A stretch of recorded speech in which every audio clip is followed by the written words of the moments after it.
साबिक भारतीय क्रिकेटर वीरेंद्र सहवाग ने कॉमेडी शो में पाकिस्तानी क्रिकेटर्स के पोल खोल दिए। आग की तरह यह बात फैली है।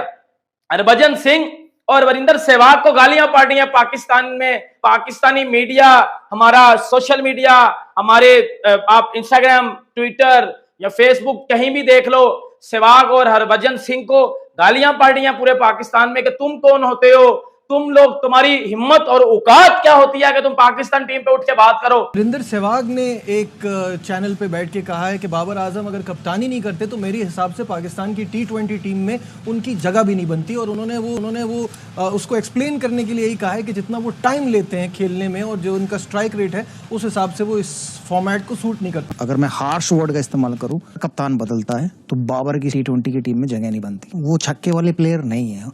वो छक्का मारते हैं जब वो सेट हो जाते हैं, जब स्पिन आती है। मैंने नहीं देखा उन्हें फास्ट बॉलिंग में कदमों का इस्तेमाल करके उन्होंने छक्का मारा हो या कवर्स के ऊपर या खड़े खड़े लप्पे मारे हो। वो उनका गेम नहीं है। आपको क्या लगता है वीरेंद्र सहवाग की स्टेटमेंट पे?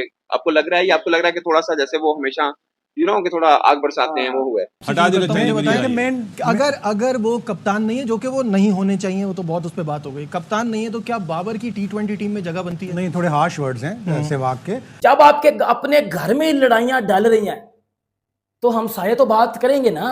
जब घर में रहने वाले जो इकट्ठे रहते हो, आपस में एक दूसरे से नफरत करते हो, एक दूसरे को बुरा भला बोलते हो, तो हम सारे जो साइड में रहते हैं वो तो आपका तमाशा लगाएंगे, आपका मजाक उड़ाएंगे। आप जब खुद ही अपना मजाक उड़वा रहे हो। जी हाँ, आप बिल्कुल सही सुन रहे हैं।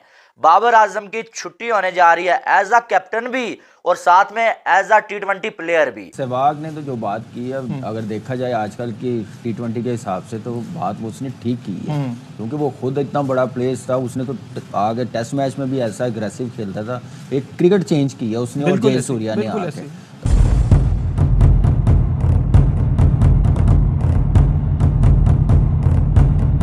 दोस्तों, जिस बाबर आजम को पूरा पाकिस्तान सर आंखों पर बिठाता है, उसे दुनिया का सबसे महान बल्लेबाज बताता है, उसकी तुलना विराट कोहली से करता है, उसी बाबर आजम ने आज पाकिस्तानियों को कहीं मुंह दिखाने के काबिल नहीं छोड़ा। पूरा पाकिस्तान बाबर और रिजवान को गालियां दे रहा है। दरअसल प्लेऑफ की रेस में बने रहने के लिए पाकिस्तान को इस मैच को 14 ओवर से पहले जीतने की जरूरत थी, लेकिन बाबर और रिजवान ने इतनी स्लो बैटिंग की कि इस जीत को 18वें ओवर में हासिल किया। दोस्तों, पाकिस्तान के जगह कोई दूसरी टीम रही होती तो इस मैच को मात्र 10 ओवरों में जीत लिया होता, लेकिन बाबर और रिजवान ने फिर से सेल्फिशपूर्ण बैटिंग करते हुए इस जीत के अंतर को 18वें ओवर तक पहुंचा दिया। यही वजह है कि पाकिस्तानी बाबर और रिजवान को भरी भरी गालियां दे रहे हैं। दोस्तों, आइए देखते हैं पाकिस्तानी मीडिया इस पर क्या बातें कर रही है, फिर मिलते हैं वीडियो के अंत में। वासिद भाई, आपने तो 3 छक्कों की बात की थी, वो तो एक छक्के में ही कह रहे हैं। बड़ा मुश्किल है फास्ट बॉलर पे मारना। जो चीज़ उसको डेवलप करनी चाहिए थी वो चीज़ बोली थी बासित अली ने। मैंने ये नहीं कहा था कि इससे कोई मतलब मुझे फ़ायदा होगा, पाकिस्तान को फ़ायदा होगा। और वही ज़बान सहवाग ने बोल दी है कि जो चेंजर नहीं है, मैच चेंजर नहीं है, और स्पेशली उस टाइम पे जहाँ पे छक्के की ज़रूरत है, पावर प्ले में नहीं मार सकता तो टीम में नहीं रखना चाहिए। लेकिन अब ये बातें हो रही है, पहले ये बातें कोई सोच भी नहीं रहा था कि 4000 रन। हमारा मसला ये ना, हम पर्सनल माइलस्टोन पे बहुत खुश हो जाते हैं। रैंकिंग नंबर 1 पाकिस्तान रैंकिंग पे आ गया T20 की, या बाबर नंबर 1 बैट्समैन आ गया, या शाहीन नंबर 1 बॉलर आ गया। जिम्मेदार प्लेयर नहीं है, इसका जिम्मेदार बोर्ड है। आप उन चीजों को हाईलाइट करते हैं भाई, आप सीरीज हारने का तो पूछते नहीं है। बोर्ड गुलाम बना हुआ है ना, प्लेयरों को ही गुलाम बना था ना। 10-12 का जो टोला था जिसमें अब दीवार बन चुकी है, दरार आ गई है। तो पहले जो बोर्ड था उन्होंने इन्हें उठाया था। अब दुनिया सब जानती है, अब तो दूसरे भी बोलने लगे। चलिए, ये एक बड़ा इंपॉर्टेंट पॉइंट है, तीनों की राय जानना चाहूंगा। शाहिद साहब, आप हटा देना चाहिए। अगर वो कप्तान नहीं है, जो कि वो नहीं होने चाहिए, वो तो बहुत उस पर बात हो गई। कप्तान नहीं है तो क्या बाबर की T20 टीम में जगह बनती है? नहीं, थोड़े हार्श वर्ड्स हैं सहवाग के। बाबर आजम एक नोन परफॉर्मर है, ठीक है, वो छक्के नहीं लगाता, वो बहुत ज़्यादा एग्रेसिव बैटिंग नहीं करता, उसका स्ट्राइक रेट ख़राब है, लेकिन ये चीज़ें ऐसी है जो इम्प्रूव कर सकता है। वो अभी इस साल अक्टूबर में वो 30 साल का होगा, उसके पास अभी 4-5 साल एटलीस्ट T20 क्रिकेट के लिए मौजूद हैं, तो उसको अपने आप को चेंज करना होगा। विराट कोहली के लिए कहा जा रहा था कि जी 120 का स्ट्राइक रेट, 124 का स्ट्राइक रेट, उसने इस IPL में 150 का स्ट्राइक रेट किया। आपके पास PSL है, आपके पास बायलैटरल सीरीज़ के मैचेस हैं, आप उसमें अपनी कारकर्दगी इंप्रूव करें, अपना स्ट्राइक रेट इंप्रूव करें। और अगर कप्तान नहीं होता सो बी इट, उसको तो और ज्यादा रिलीफ होगा। लेकिन शायद भाई इसमें आपके पॉइंट में एक चीज ऐड करना चाहूंगा, when we talk about Virat Kohli, he has the liberty के पीछे ऐसे प्लेयर आ रहे हैं उनके पास। अभी तो रिंकू सिंह भी टीम में नहीं थे, रिंकू सिंह हो जाते, हार्दिक हो जाते, सूर्या कुमार हो हमारा जाते। मिडिल ऑर्डर बिल्कुल भी, मैं एक स्टैट देख रहा था कि 5 साल में हमने 27 प्लेयर 3 से 7 नंबर पर आजमाए, इंडिया ने 32 आजमाए। लेकिन इंडिया के पास एक स्टेबिलिटी है, वो अपने 7 प्लेयरों को, और वो ओडीआई की क्रिकेट के और T20 की क्रिकेट के प्लेयर अलग अलग रखते हैं। उन्होंने ईशान किशन को नहीं लिया, उन्होंने केएल राहुल को नहीं लिया, उन्होंने श्रेयस अय्यर को नहीं लिया। ये वो प्लेयर्स हैं जो थोड़ा सेट होने में टाइम लेते हैं, इसलिए वो ओडीआई क्रिकेट के लिए सूटेबल है, लेकिन T20 क्रिकेट के लिए। एक सवाल पूछना चाहूंगा, 5 साल में कितने प्लेयर?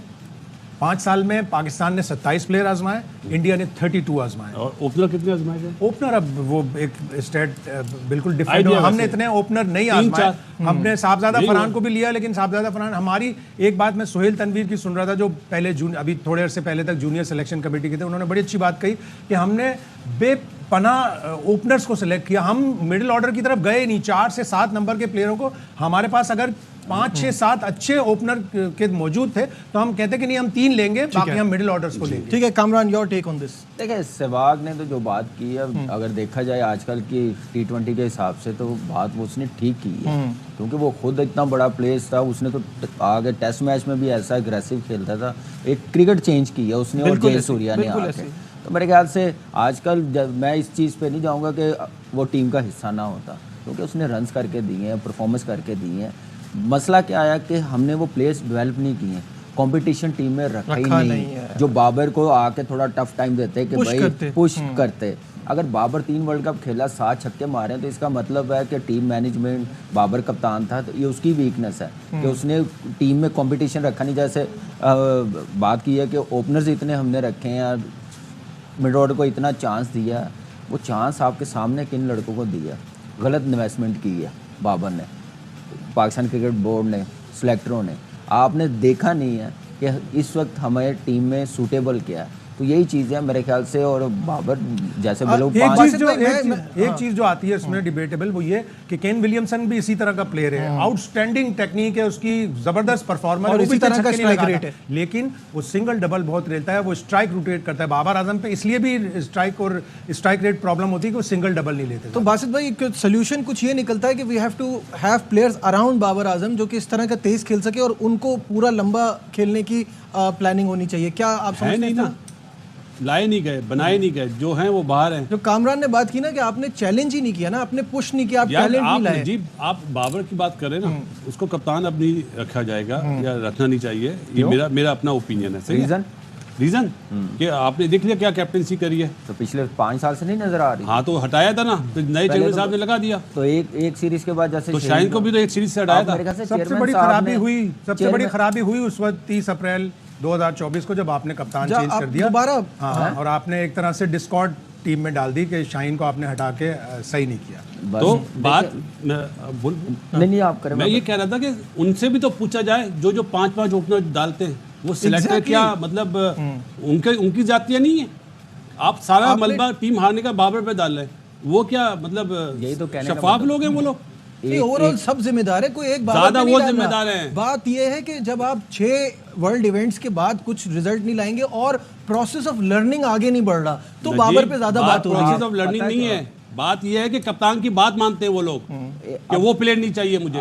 दोस्तों कनाडा के खिलाफ पाकिस्तान को जिस मैच को मात्र 10 ओवरों में जीत लेना चाहिए था, पाकिस्तान ने उसी जीत को 18वें ओवर में हासिल की, और इस जीत के बाद भी पूरा पाकिस्तान बाबर और रिजवान पर आग बबूला है और उन्हें भला बुरा सुना रहा है। दोस्तों पूरी दुनिया कहती थी कि बाबर और रिजवान सबसे सेल्फिश खिलाड़ी हैं, वो सिर्फ अपना रिकॉर्ड बनाने के लिए खेलते हैं, लेकिन पाकिस्तानी किसी की बातें नहीं सुनते थे और बाबर और रिजवान को दुनिया का सबसे महान बल्लेबाज बताते थे। लेकिन इन्हीं बाबर और रिजवान ने आज पाकिस्तानियों की लुटिया डुबोर कर रख दी है और अब पाकिस्तानियों को भारत के भरोसे बैठना पड़ेगा। दोस्तों प्लेऑफ में पहुंचने के लिए पाकिस्तान को अपने सारे मैच जीतने की जरूरत थी और कनाडा के खिलाफ हुए इस मैच को मात्र 14 ओवरों में जीतना था, लेकिन पाकिस्तान ऐसा नहीं कर सका और अब पाकिस्तानियों की आंखें भारत और अमेरिका के बीच होने वाले मैच पर टिकी हैं। अगर भारत अमेरिका को भारी अंतर से हरा देता है तो अमेरिका का रन रेट नीचे चला जाएगा और इस तरह हो सकता है कि पाकिस्तान प्लेऑफ में पहुंच जाए। दोस्तों, हर वर्ल्ड कप में यही होता है, प्लेऑफ में पहुंचने के लिए पाकिस्तान को कुदरत के निजाम पर निर्भर रहना पड़ता है, लेकिन ऐसा लगता है कि इस वर्ल्ड कप में कुदरत का निजाम भी पाकिस्तान के काम नहीं आएगा।